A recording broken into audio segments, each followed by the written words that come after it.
Bad piny owacho mochung'ne wuodhe mag gach okolo e pacho ka Kenya Railways okelo bogi manyien magikoni geto keto wuoth manyangafu ne jogo matiyo gi gach okolo kowuok Mombasa kochomo Nairobi. To ka jafwambo mar Joja koleronwa, achiel kuom bogi manyien en mano ma jawuoth ka jawuoth biro chulo shillings 12,000 kowuok Mombasa nyaka Nairobi.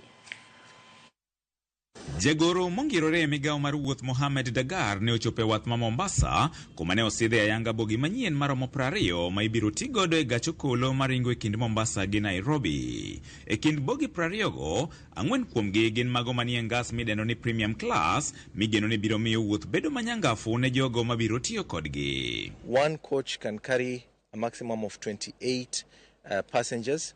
You have the seat fully reclining to a flat bed. You also have automatic or contactless charging points for your mobile devices. You are also, looked after through an African or a Kenyan cuisine alongside your journey if you travel at night or during the day or in the morning. You are also offered a blanket and many other features. Romre gi kit lony kaachiel kod duso modus gi godo kuma jawuoth nyalo pilo kom kendo nind manyamonge. If you are booking for one way, we are going to charge 12,000 Kenya shillings. But if you are booking go and return, we will charge 20,000 shillings. So it is an advantage for us. When you book go and return, you will save eventually 4,000 shillings. And seeing is believing. And we are taking this, in fact, we are just going to flag it off to take it to Nairobi, and then it will be open for business. We are going to improve our ticketing system, and I want to encourage Kenyans, please, just try this. For me, they are all siblings for ours, whether it's Airways, whether it is what.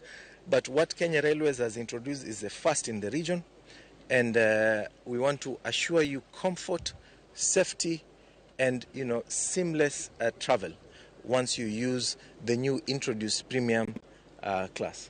Moko kuom bogi mabende ne ogo Mombasa kowuok China gin mago mageto ting'o jogo modak kod ng'ol kaachiel kod jodongo moti ka bende nitiere nyaka kuonde moyiedhi ma mine mani kod nyithindo matindo nyalo dhi dhodhe nyithindgi. Kenya Railways koni gigeto ting'o dhano 8.8 higa ka higa ka nyaka sani giseting'o jowuoth maromo 12 nyaka ne gichak tich higa 2017. We used to carry 13 coaches with one power car.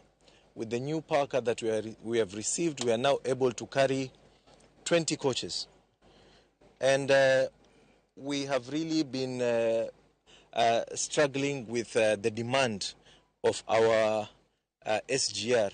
You are aware that schools, churches, government, including Office of the Director of Public Prosecutions, Judiciary, are a big clientele of the Kenya Railways Corporation, where we have what we refer to as group bookings. We are now able to, at least say in the meantime, try to meet the capacity to carry and ferry more passengers between the two cities. George Aoko, Ramogi TV, Mombasa. Od bura mamalo kidek yudore e rot madenye kinde ma oduoko chenro mag ayanga bang' dhi yweyo machuok ka paro ma opogore medo nyuolore kinde ma igeno mondo jood bura ogo kogno